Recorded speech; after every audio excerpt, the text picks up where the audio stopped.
जय हिंद, नमस्कार, प्रणाम। मेरा नाम है आर के श्रीवास्तव और स्वागत है आपका, अभिनंदन है आपका मॉडर्न मेडिको पॉइंट के यूट्यूब प्लेटफॉर्म पे।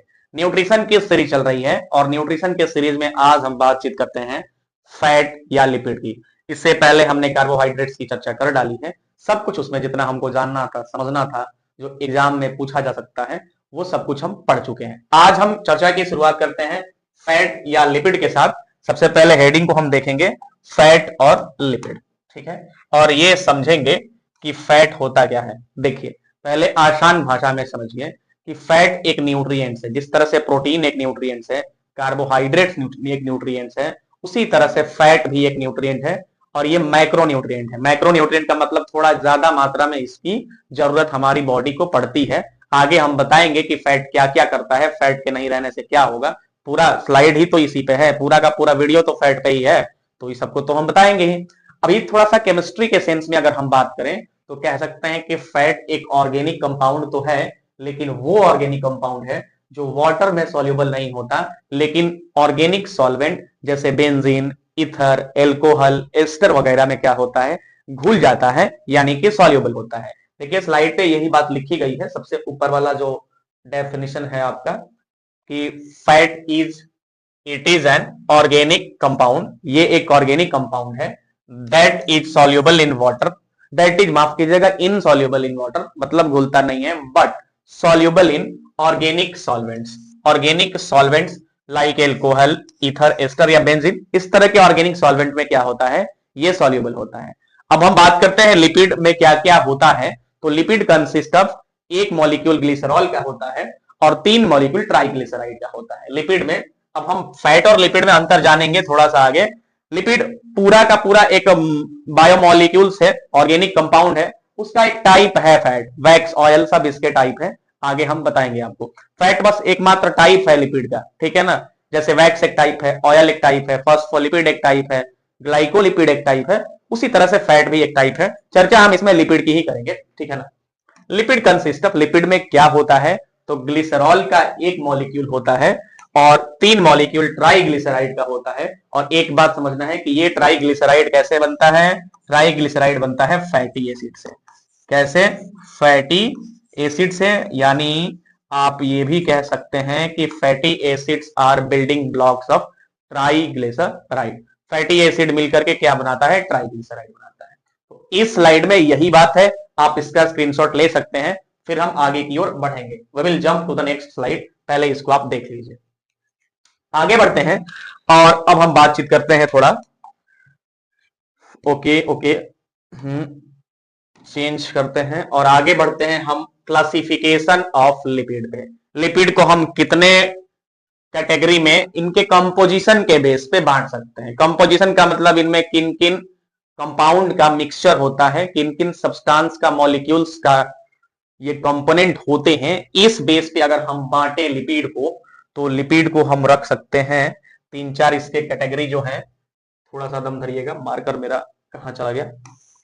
हाँ, तो अब देखिए, लिपिड, लिपिड का मतलब हो सकता है सिंपल लिपिड हो सकता है, सिंपल लिपिड होने के बाद कंपाउंड हो सकता है। एक एक का एग्जांपल आपको हम बता रहे हैं, घबराने की कोई बात नहीं है। देखिए, लिपिड, क्लासिफिकेशन ऑफ लिपिड, यानी हम अब बात कर रहे हैं इस टॉपिक पे कि पूरे लिपिड को, लिपिड तो एक पूरा ब्रॉड बायोमोलिक्यूल है ना, उसको कितने कैटेगरी में बांटा गया है। तो lipid can be classified into, simple lipid हम बोल सकते हैं। सिंपल लिपिड का एग्जांपल हो जाएगा जैसे वैक्स हो गया, ऑयल हो गया, है ना, उसके बाद फैट हो गया। तो सिंपल लिपिड के एग्जांपल में फैट हो सकता है, वैक्स और ऑयल वगैरह इसमें आ जाएंगे। ठीक है, बात करते हैं कंपाउंड लिपिड, लिपिड की। तो कंपाउंड लिपिड का एग्जांपल हो सकता है फॉस्फोलिपिड। क्या हो सकता है, फॉस्फोलिपिड। बात करेंगे आगे फॉस्फोलिपिड की, ठीक है ना। अब डिराइव्ड लिपिड में क्या आ जाएगा, डिराइव्ड लिपिड में आ सकता है आपका ग्लाइकोलिपिड, इसका एग्जांपल हो सकता है ग्लाइकोलिपिड। और लास्ट वन स्टेरॉल, स्टेरॉल का एग्जांपल है लाइपोप्रोटीन। क्या इसका एग्जांपल है भाई, इसका एग्जांपल लाइपोप्रोटीन है, ठीक बात है। ठीक है, अब हम आगे बढ़ते हैं, एक एक को हम डिटेल में पढ़ेंगे, केवल नाम सुन करके ना रख देंगे, एक एक को we are going to discuss in the detail portion. हम एकदम डिटेल पोर्शन में इसको देखने वाले हैं। थोड़ा सा आगे बढ़े, अब स्लाइड को चेंज करते हैं। अभी तक पिछले स्लाइड में हमने फैट के डेफिनेशन को जाना, और ये हम देखें कि लिपिड कंसिस्ट ऑफ ग्लिसरॉल और 3 मॉलिक्यूल ट्राइग्लिसराइड का। इसमें हम ये देख रहे हैं कि लिपिड को कंपोजिशन के बेस पे बांटा गया है, सिंपल लिपिड में, कंपाउंड लिपिड में, डेराइव्ड लिपिड में, और इसके बाद स्टेरॉल में। एक एक की चर्चा हमें करनी है, सब कुछ पढ़ना है। थोड़ा अब आगे बढ़ते हैं, चेंज करते हैं स्लाइड को, और हम आते हैं अब सिंपल लिपिड के बारे में जानेंगे। देखिए सिंपल लिपिड के बारे में, सिंपल लिपिड क्या है, थोड़ा सा इसको इधर करने दीजिए पहले। हाँ, जिसमें फैटी एसिड, ग्लिसरॉल और एल्कोहल हो सकता है। देखिए simple lipid consist of, simple lipid में क्या होता है, तो सिंपल लिपिड में फैटी एसिड, ग्लिसरॉल और एल्कोहल हो सकते हैं। Simple lipid consist of fatty acid, glycerol and alcohol. Example इसका हो सकता है फैट, एग्जाम्पल इसका हो सकता है ऑयल। फैट के बारे में एक बात आपको जान लेना है कि they are solid at room temperature, और ऑयल क्या होता है, ये लिक्विड होता है रूम टेम्परेचर में। ये सिंपल लिपिड के एग्जाम्पल हैं, फैट और ऑयल। वैक्स भी इसी का एग्जाम्पल है, वैक्स की चर्चा थोड़ा और करते हैं। फैट, लिपिड, वैक्स ये सब जो है ना, ये सिंपल लिपिड के ही एग्जाम्पल हैं। और वैक्स में, वैक्स एक आप सेरेमिनस वैक्स समझते हैं ना, जो देखो हमारे कान में जो सेरेमिनस ग्लैंड है वो सिक्रीट करती है जिस वैक्स को, ईयर वैक्स इसी को तो बोलते हैं, ठीक है ना। सेरेमिनस वैक्स है, यानी कह सकते हैं कि ceruminous wax is secreted by ceruminous gland in our ear canal, ठीक है ना। हमारे कान है ना, कान में सेरेमिनस जो ग्लैंड होती है वो क्या सिक्रेट करती है, सेरेमिनस वैक्स सिक्रेट करती है, और इसी को हम ईयर वैक्स भी कहते हैं। ठीक बात है। अब थोड़ा और आगे बढ़ते हैं स्लाइड पे, और एक वैक्स का एग्जांपल और आप देख लीजिए, जैसे लाइक चेंज करते हैं और आगे बढ़ते हैं, थोड़ा सा रुकिए। हाँ देखिए, ये जैसे सिटाइल एल्कोहल का आप नाम सुने होंगे, मोमबत्ती बनाने में जिस वैक्स का इस्तेमाल होता है, ल्यूब्रिकेंट्स बनाने में जिस वैक्स होता है, वो कौन सा गैस, कौन सा वैक्स है, वैक्स है सिटाइल एल्कोहल, ठीक है ना। और इसका इस्तेमाल होता है क्या बनाने में, सिटाइल एल्कोहल का, it is used in candle formation and lubricants, lubricants बनाने में, कैंडल वगैरह बनाने में इसका इस्तेमाल किया जाता है। अब बातचीत करेंगे हम कंपाउंड लिपिड की। कंपाउंड लिपिड में क्या होता है, तो compound lipid consist of lipid and prosthetic group. Compound lipid में लिपिड होता है और उसके बाद प्रोस्थेटिक ग्रुप होता है। थोड़ा सा हम यहाँ पे प्रोस्थेटिक ग्रुप के बारे में जानेंगे, थोड़ा सा पहले हम इसको ठीक कर लेते हैं, उसके बाद हम प्रोस्थेटिक ग्रुप के बारे में सीख रहे हैं। प्रोस्थेटिक ग्रुप जो है ये नॉन प्रोटीनियस कंपोनेंट होता है। ये क्या है, non proteinaceous, non proteinaceous component है। मतलब ये है कि ये बिना प्रोटीन वाला बायोमोलिक्यूल है जो किसी प्रोटीन से परमानेंटली या टेम्पररीली अटैच रहता है। ठीक बात है। प्रोस्थेटिक ग्रुप क्या है, नॉन प्रोटीनियस, यानी जिसमें प्रोटीन नहीं है, वो कंपोनेंट है जो अटैच रहता है, जुड़ा रहता है किसी भी प्रोटीन से, किसी भी प्रोटीन से, ठीक है। या तो परमानेंटली या टेम्पररीली, हमेशा के लिए जुड़ा रहता है, या जुड़ा रहता है टेम्पररी लेकिन जुड़ा रहता है। तो कंपाउंड लिपिड में क्या होता है, लिपिड होता है और प्रोस्थेटिक ग्रुप के रूप में कोई नॉन प्रोटीनियस कंपोनेंट हो सकता है। यही बात यहाँ पे लिखा गया है। अब आगे समझिए, देखिए, हाँ इसका एग्जाम्पल हो सकता है फॉस्फोलिपिड। कौन सी, फॉस्फोलिपिड। जैसे देखिए इसमें लिपिड तो प्रोटीनियस है, और फॉस्फेट जो ग्रुप है PO4 का, वो नॉन प्रोटीनियस है लेकिन इसके साथ जुड़ा हुआ है। इसका एग्जाम्पल लेसिथिन और स्फिंगोमाइलिन हो सकता है। देख लीजिए, फॉस्फोलिपिड का एग्जाम्पल, कंपाउंड लिपिड का एग्जाम्पल मैंने पहले बताया था कि फॉस्फोलिपिड है, और फॉस्फोलिपिड में लेसिथिन हो सकता है और स्फिंगोमाइलिन हो सकता है। जो लेसिथिन है ना, ये लंग सरफेक्टेंट का काम करता है, यानी हमारे जो एल्वियोलाई है ना, ये फेफड़ा में जो एल्वियोलाई होते हैं, इस एल्वियोलाई में क्या करता है, सरफेस टेंशन को कम करने का काम करता है ये। अब ये रिलीज कहां से होता है, तो जो लंग्स के एल्वियोलर टाइप 2 सेल है ना, ठीक है ना, थोड़ा सा इसको मिटा के यहां पे लिखते हैं कि एक minute, eraser, late me select the eraser, eraser brush, नहीं हो पा रहा, चलिए समझिए यहाँ पे phospholipid, lipid plus phosphate group है।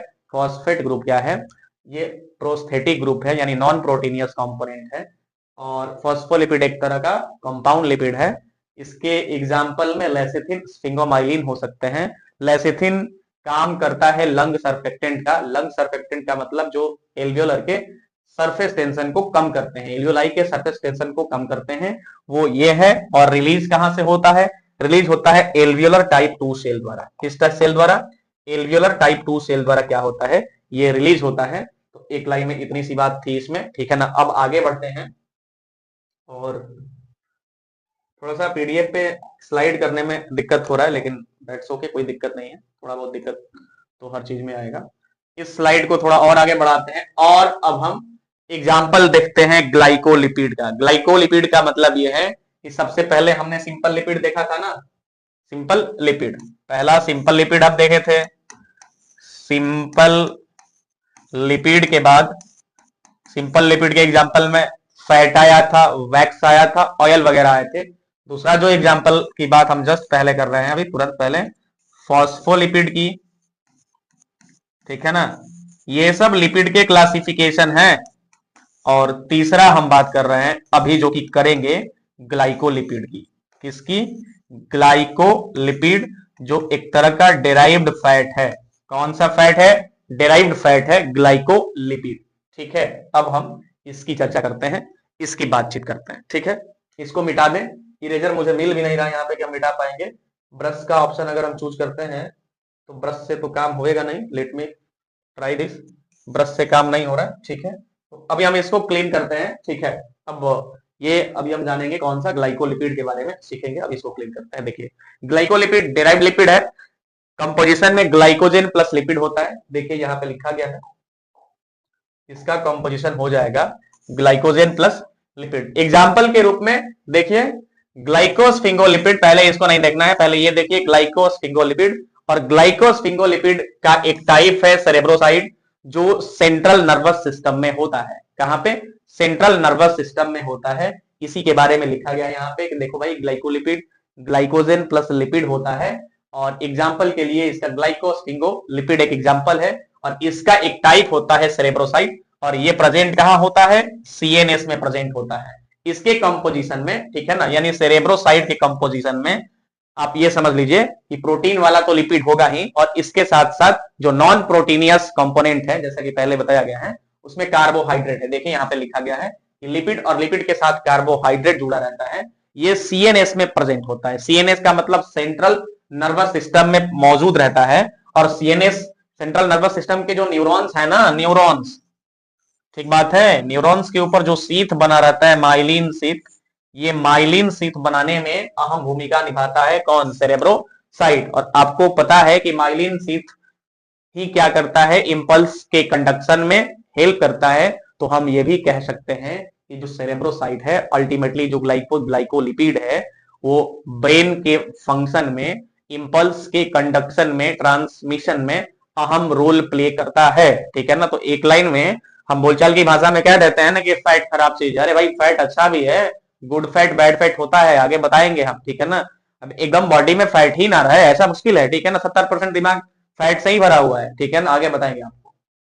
हाँ देखिए, particularly in the myelin sheath, अभी आपको बताया मैंने कि जो माइलिन सीथ बनाने का काम होता है वो कौन करता है? यही ग्लाइकोलिपिड करता है। Helps in brain conduction and brain function. ये ब्रेन के कंडक्शन में और अल्टीमेटली ब्रेन के फंक्शन में अहम रोल प्ले करता है। इसका स्क्रीनशॉट आप ले लें तो हम आगे बढ़े, बातचीत जारी रखेंगे अभी। चलिए, अब थोड़ा सा हम आगे बढ़ते हैं। यहां पर इरेजर का सुविधा नहीं है मेरे ख्याल से, और ये पीडीएफ भी कोई दूसरा डब्ल्यूपीएस पता नहीं क्या खुला है, ठीक है। अब हम आते हैं गैंग्लियोसाइड, ठीक है। देखिए, पहले इसको आप देख लीजिए, एक मिनट एक मिनट। देखिए, ये सेरेब्रोसाइड एक एग्जाम्पल था, और दूसरा एग्जाम्पल गैंग्लियोसाइड है। किसका? ग्लाइकोलिपिड का ही, ग्लाइकोस्फिंगोलिपिड का ही, इसी का एक मिनट। इसी ग्लाइकोस्फिंगोलिपिड का एक एग्जाम्पल, एक टाइप ये है, और दूसरा टाइप गैंग्लियोसाइड है, जो आगे हम बताएंगे। सेरेब्रोसाइड तो इसमें बता दिया। जैसे ही इसको स्लाइड करेंगे ऊपर ना, तो गैंग्लियोसाइड आएगा। वो दूसरा टाइप है ग्लाइकोस्फिंगोलिपिड का, यानी ग्लाइकोलिपिड का, और वो प्रेजेंट रहता है पीएनएस में, पेरिफेरल नर्वस सिस्टम में। आगे स्लाइड को बढ़ाते हैं तो इसको देखते हैं। देखिए, हाँ, अब हम यहाँ पे इस चीज को देखेंगे कि गैंग्लियोसाइड, उसमें प्रोटीन तो था, प्रोटीन के साथ साथ कार्बोहाइड्रेट्स यानी कि सिंपल शुगर का कंपोजिशन था। इसमें लिपिड के साथ साथ यानी प्रोटीन के साथ साथ इसमें ओलिगोसेकेराइड जुड़ा रहेगा। ओलिगोसेकेराइड बता रखा है मैंने, पॉलीसेकेराइड, ओलिगोसेकेराइड वगैरह पिछले वीडियो में आप देख सकते हैं। ठीक है, तो इसके कंपोजिशन में ओलिगोसेकेराइड रहता है और it is present in PNS, ये पेरिफेरल नर्वस सिस्टम में मौजूद होता है। अब लास्ट वाले हम टाइप पे आते हैं फैट का। पहला टाइप हमने पढ़ा था सिंपल लिपिड, दूसरा पढ़ा था कंपाउंड लिपिड, तीसरा हमने डेराइव्ड लिपिड देखा, और चौथा अब हम आते हैं फोर्थ नंबर पे, जिसको हम स्टेरॉल कहते हैं। क्या कहते हैं? स्टेरॉल। पहले स्लाइड पे इस चीज को मैंने लिख रखा था, मैंने नहीं, पीडीएफ वालों ने, बनाने वालों ने लिखा है। ठीक है, लाइपोप्रोटीन यानी लिपिड प्लस प्रोटीन का कंपोजिशन। ये सब के सब टाइप है किसके? फैट के टाइप है लाइपोप्रोटीन। हाँ, लाइपोप्रोटीन के कई सब टाइप होते हैं। एक बार पहले सारे सब टाइप को देख लेते हैं, उसके बाद हम वन बाय वन सबकी चर्चा करेंगे। लाइपोप्रोटीन यहाँ पे लिख देते हैं, ठीक है ना, स्लाइड को चेंज करने से बेहतर है यहीं पे आपको बता दें। लाइपोप्रोटीन का एग्जाम्पल हो सकता है जैसे काइलोमाइक्रोन्स, ठीक है ना, काइलोमाइक्रोन्स हो सकते हैं, काइलोमाइक्रोन्स। इसके बाद एलडीएल, लो डेंसिटी लाइपोप्रोटीन।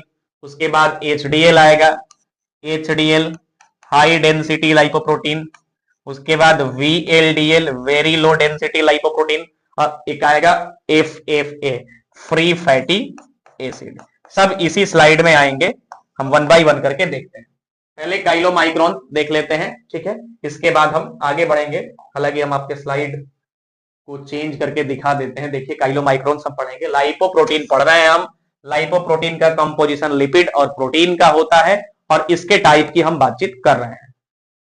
बात करते हैं हम काइलोमाइक्रोन्स की, तो ये हमारे इंटेस्टाइन में सिंथेसाइज होता है, और ये क्या करता है? डाइटरी ट्राइग्लिसराइड को इंटेस्टाइन से टिश्यू तक ले जाता है। डाइटरी का मतलब जो हम डाइट के रूप में ट्राइग्लिसराइड लेते हैं, ठीक है ना। ट्राइग्लिसराइड मतलब हमारी बॉडी में अभी थोड़ी बहुत मात्रा में सिंथेसाइज हो जाता है, वो नहीं, वो एंडोजेनस ट्राइग्लिसराइड होता है। डाइटरी ट्राइग्लिसराइड का मतलब यह है कि जो हम डाइट के रूप में ट्राइग्लिसराइड लेते हैं, उसको इंटेस्टाइन से टिश्यू तक पहुंचाने का काम कौन करता है? ये करता है काइलोमाइक्रोन्स करते हैं। इनकी डेंसिटी लो होती है, साइज बड़ा होता है। काइलोमाइक्रोन्स में आपको याद रखना है, काइलोमाइक्रोन्स इनके मॉलिक्यूल्स का जो डेंसिटी है, ठीक है ना, लो डेंसिटी लार्ज साइज इसका होता है, ठीक है ना। इस बात को ध्यान रखना है आपको, और साथ साथ यह भी ध्यान रखना है कि it is synthesised in intestine. और ये डाइटरी ट्राइग्लिसराइड को, मतलब the triglyceride that we take in the form of diet, जो हम डाइट के रूप में लेते हैं, उसको टिश्यू तक ले जाने का काम करता है chylomicrons, low density large size. अब आगे बढ़ते हैं हम, और L, very low density lipoprotein, ये सिंथेसाइज होता है लिवर और इंटेस्टाइन में। इंटेस्टाइन और लिवर में सिंथेसाइज होता है। देखिए यहां पे लिखा गया है, it is synthesised in liver and intestine. और दूसरी बात आपको ये याद रखना है कि ये एंडोजेनस ट्राइग्लिसराइड को एडिपोज टिश्यू तक लेकर के जाता है। एंडोजेनस का मतलब जो बॉडी खुद ही सीक्रेट करती है, बाहर से डाइट के रूप में हम उसको नहीं लेते हैं, ठीक है। Transports endogenous triglyceride to adipose tissue, adipose tissue इसको स्टोर करके रख लेता है, बाद में जब जरूरत पड़ती है ग्लिसराइड एनर्जी वगैरह की, तो ये टूट टूट करके देता है, ठीक है। अगला है एलडीएल, लो डेंसिटी लाइपोप्रोटीन। इसको थोड़ा बढ़िया से आप समझिएगा, ठीक है। 50 से 60% कोलेस्ट्रॉल होता है इसमें, ठीक है। कितना? 50 से 60% कोलेस्ट्रॉल की मात्रा होती है, और इसको हम बैड कोलेस्ट्रॉल के नाम से जानते हैं। एलडीएल को हम बैड कोलेस्ट्रॉल भी कहते हैं। अब एलडीएल को बैड कोलेस्ट्रॉल हम इसलिए कहते हैं क्योंकि ये जो ब्लड के वेसल्स है ना, इस ब्लड के वेसल्स में प्लेक बनाने का काम, प्लेक का मतलब ये आकर के ऐसे सट जाते हैं, ठीक है ना, ब्लड जो खून की नलियां हैं, रक्तवाहिकाएं हैं, इनमें ये सट जाते हैं और एक तरह से क्या करते हैं, ब्लड के सर्कुलेशन में अवरोध उत्पन्न करते हैं, जिससे अल्टीमेटली कार्डियक डिजीज हो जाती है, स्ट्रोक वगैरह आते हैं। तो इसलिए हम इन्हें बैड कोलेस्ट्रॉल कहते हैं। एक लाइन में हमें याद रखना है कि एलडीएल को, लो डेंसिटी लाइपोप्रोटीन को हम बैड कोलेस्ट्रॉल के नाम से जानते हैं, जिसमें 50 से 60% कोलेस्ट्रॉल का कंपोजिशन होता है। ये ब्लड के वेसल्स में, खून की नलियों में, रक्तवाहिकाओं में प्लेक बना लेते हैं। प्लेक का मतलब लेयर बना लेते हैं और इससे क्या होता है, रक्त के प्रवाह में अवरोध उत्पन्न होता है, ब्लड के सर्कुलेशन में दिक्कत होती है, हार्ट को काम ज्यादा करना पड़ता है, कार्डियक डिजीज हो सकती है और उसके बाद स्ट्रोक वगैरह आते रहते हैं। आते रहते क्या, स्ट्रोक कोई खेला थोड़ी है कि बार बार आएगा, आ सकता है स्ट्रोक, ठीक है ना। तो इसीलिए हम इसे क्या कहते हैं, बैड कोलेस्ट्रॉल के नाम से जानते हैं, ठीक है ना। ब्लड सिंथेसाइज इंटेस्टाइन में, ब्लड सर्कुलेशन में इसे भेज दिया जाता है। Prevent transport in cholesterol into the liver, और ये क्या करता है, कोलेस्ट्रॉल को लीवर में नहीं जाने देता। अब जाहिर सी बात है, जब कोलेस्ट्रॉल लीवर में नहीं जाएगा तो ब्लड स्ट्रीम में ही बना रहेगा। बात समझ में आ रही है ना। देखिए, अब जितने सारे कोलेस्ट्रॉल हैं वो अगर लीवर में चले जाते हैं तो लीवर उनको तरह तरह यूज कर लेता है, बाइल जूस बनाने लगता है उससे, कभी कभी एसिटाइल कोलिन एंजाइम बनाता है, उसके बाद और भी बहुत सारी चीजें होती हैं, एस्टर ग्लिसरॉल बना लेता है और लीवर अपना काम अपने हिसाब से करता है। लेकिन लीवर में जाने से ये रुकता है। बैड कोलेस्ट्रॉल जो है ये क्या करता है, ये लीवर में जाने से कोलेस्ट्रॉल को रोकता है। ये लो डेंसिटी लाइपोप्रोटीन, जिससे होता क्या है कि ब्लड के वेसल्स में ही क्या होते हैं, प्लेक बन जाते हैं, ये थक्के के रूप में जम जाते हैं और ब्लड के सर्कुलेशन में दिक्कत होती है। ठीक बात है, आगे बढ़े। इसीलिए हम इसे बैड कोलेस्ट्रॉल कहते हैं। अब आगे हम जानेंगे एचडीएल, हाई डेंसिटी लाइपोप्रोटीन के बारे में। स्लाइड को चेंज करने की इजाजत दीजिए। चलिए अब हम थोड़ा आगे स्लाइड को बढ़ाते हैं तो हम देखेंगे हाई डेंसिटी लाइपोप्रोटीन, एचडीएल, इसे हम गुड कोलेस्ट्रॉल कहते हैं, ठीक है ना। Also known as good cholesterol, इसको हम गुड कोलेस्ट्रॉल के नाम से जानते हैं, ठीक है ना। फ्रॉम द ब्लड स्ट्रीम, इस चीज को आप छोड़ दीजिएगा, गलती से लिख दिया गया है। It is also known as good cholesterol. और ये करता क्या है, देखिए इस फिगर को समझिएगा। ये एचडीएल जो है वो ब्लड और टिश्यू में, ठीक है ना, ब्लड के वेसल्स में और उसके बाद टिश्यू में जो कोलेस्ट्रॉल होते हैं, इन कोलेस्ट्रॉल को लीवर में भेज देता है। कहां पे भेज देता है, लीवर में। और लीवर अपने हिसाब से, लीवर थोड़ा ढंग से बना दे, और लीवर अपने हिसाब से उस कोलेस्ट्रॉल का यूज कर लेता है, बाइल जूस बना लेता है, एसिटाइल कोलिन एंजाइम बना लेता है, एस्टर ग्लिसरॉल वगैरह, ग्लिसराइड बोलते हैं, एस्टर ग्लिसराइड वगैरह बना करके अपना काम करता है जैसे करना होता है। और ऐसा करने से ब्लड के वेसल्स में क्या हो जाते हैं, ब्लड के वेसल्स में कोलेस्ट्रॉल की मात्रा ठीक ठाक, मतलब कम रहती है और ब्लड का सर्कुलेशन ठीक ठाक से हो पाता है, ठीक है ना। तो इसीलिए हम इसे गुड कोलेस्ट्रॉल कहते हैं। और ये एक तरह से जो एलडीएल है, लो डेंसिटी लाइपोप्रोटीन है, उसकी मात्रा को कम करता है, जिससे हार्ट अटैक की रिस्क कम होती है, ब्रेन स्ट्रोक वगैरह कम आ सकते हैं, ठीक है। इसलिए इसे हम गुड कोलेस्ट्रॉल, गुड फैट के नाम से जानते हैं। अब हम आगे बढ़े थोड़ा इससे भी आगे, तो अब हमें लास्ट देखना है फ्री फैटी एसिड, FFA। इसको हम फ्री फैटी एसिड कहते हैं। लाइपोप्रोटीन का जो पांचवा टाइप है FFA, ठीक है, फ्री फैटी एसिड, ठीक है। ये सिंपल लिपिड और कंपाउंड लिपिड के मिलने से बनता है, यानी free fatty acids are formed by the combination of simple and compound lipid. Simple lipid और कंपाउंड लिपिड जब मिलते हैं तो क्या बनता है, फ्री फैटी एसिड बनता है। और ये एडिपोज टिश्यू से रिलीज किया जाता है। It is released from adipose tissue, क्योंकि एडिपोज टिश्यू में ही ये स्टोर रहता है। वन मॉलिक्यूल, एक बात ध्यान रखना है कि एल्बुमिन का एक मॉलिक्यूल 20 फैटी एसिड को कैरी कर सकता है। देखिए साफ यहां पे लिखा गया है कि one molecule of albumin can carry 20 molecules of FFA, free fatty acid. तो ये VVI है, याद रखना है कि एल्बुमिन का एक मॉलिक्यूल फ्री फैटी एसिड के कितने मॉलिक्यूल को कैरी करता है, तो 20 फ्री फैटी एसिड के मॉलिक्यूल को कैरी करता है। फ्री फैटी एसिड दो तरह के होते हैं, ठीक है, दो तरह में, एक सैचुरेटेड फैटी एसिड और एक अनसैचुरेटेड फैटी एसिड। इसकी बात करेंगे हम। देखिए, सैचुरेटेड जिसमें केवल सिंगल बॉन्ड होता है, थोड़ा सा केमिस्ट्री आप जानते होंगे, तो वो फैटी एसिड जिसमें डबल बॉन्ड कहीं नहीं होता, सिंगल बॉन्ड होता है और एक चेन होता है, और अनसैचुरेटेड में डबल बॉन्ड होता है, ठीक है। इसी की बात हम करेंगे अभी तुरंत इसी स्लाइड में। केमिस्ट्री की बात थोड़ा कम करते हैं और फ्री फैटी एसिड को समझते हैं सैचुरेटेड और अनसैचुरेटेड के फॉर्म में। देखिए, हाँ, अब यहां पे हम रुक जाएंगे। सैचुरेटेड एसिड और अनसैचुरेटेड एसिड की बात करेंगे, जैसा कि मैंने अभी तुरंत बताया कि देखिए, arrange in single, let me select the pen, arrange in single chain of carbon with between carbon atom. मतलब यह है, जैसे मैंने बताया कि कार्बन और कार्बन के बीच में हमेशा सिंगल बॉन्ड रहेगा। वहीं अगर हम बात करें अनसैचुरेटेड फ्री फैटी एसिड की, तो इसमें एक या एक से अधिक डबल बॉन्ड हो सकते हैं। ये केमिस्ट्री की बात हो गई। Actually liquid at room temperature ये कौन होते हैं? अनसैचुरेटेड फ्री फैटी एसिड होते हैं। एग्जाम्पल के तौर पे अगर हम देखें तो सोर्स के रूप में एनिमल फैट, और उसके बाद जो डेयरी कोकोनट ऑयल वगैरह है, ये अनसैचुरेटेड नहीं, माफ कीजिएगा, सैचुरेटेड फैटी एसिड का एग्जाम्पल है। वहीं अगर हम बात करें इसकी अनसैचुरेटेड की, तो जो प्लांट वगैरह से मिलते हैं ना, अक्सर वो अनसैचुरेटेड होते हैं, जैसे ओलिव ऑयल हो गया, नट्स हो गए, फिश ऑयल वगैरह हो गया, ठीक है। इसका एग्जाम्पल आप ध्यान रखिएगा, ये अनसैचुरेटेड है। दोनों का हेल्थ पे थोड़ा सा अलग अलग प्रभाव होता है।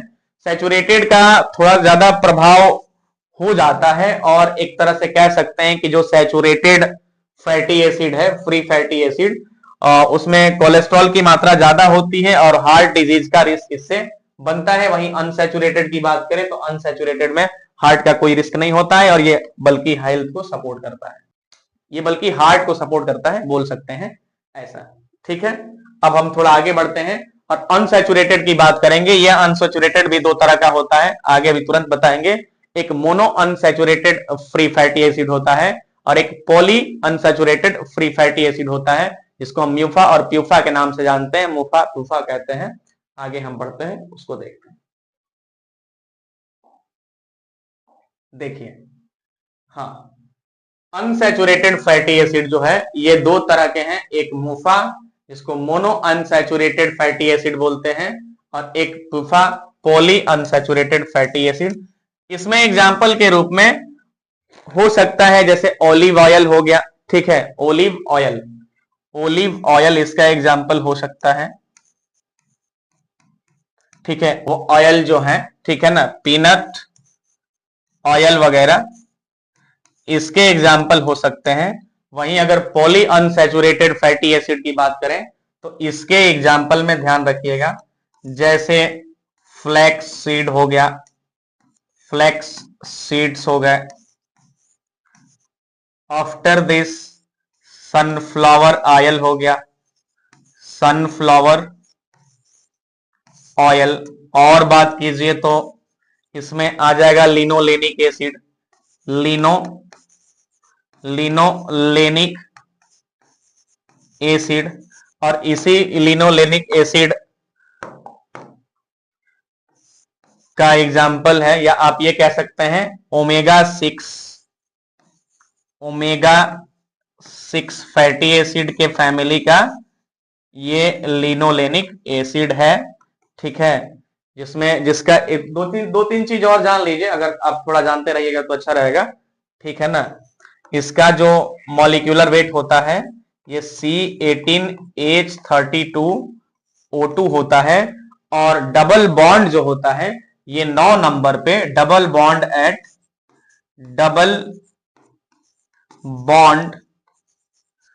एट पोजीशन 9 एंड 12, 9 और 12 पे डबल बॉन्ड होता है लिनोलेनिक एसिड में, और ये ओमेगा 6 फैटी एसिड का एग्जाम्पल है, यानी ओमेगा 6 फैटी एसिड के फैमिली का ये एक तरह का एग्जाम्पल है, मेंबर कह सकते हैं आप। ये रहा आपका मोनो अनसैचुरेटेड फैटी एसिड, इसके बाद पूफा पॉली अनसैचुरेटेड फैटी एसिड ये रहा। अब थोड़ा सा हम आगे बढ़ेंगे, इसेंशियल फैटी एसिड की चर्चा करेंगे। ये फ्लैक्स सीड, सनफ्लावर वगैरह, लिनोलेनिक एसिड वगैरह इसके एग्जाम्पल है, पूफा पॉली अनसैचुरेटेड फैटी एसिड के एग्जाम्पल है। तो आज के इस वीडियो में इतना ही रखते हैं। अगले वीडियो में अभी फैटी एसिड को ही कंटिन्यू करेंगे, इसेंशियल फैटी एसिड की चर्चा करेंगे, और भी चर्चा आगे होती रहेगी। तब तक के लिए मुझे इजाजत दीजिए। हमारे चैनल को फॉलो करिए, सब्सक्राइब करिए और दबा के शेयर करिए। इस वीडियो में इतना ही, धन्यवाद।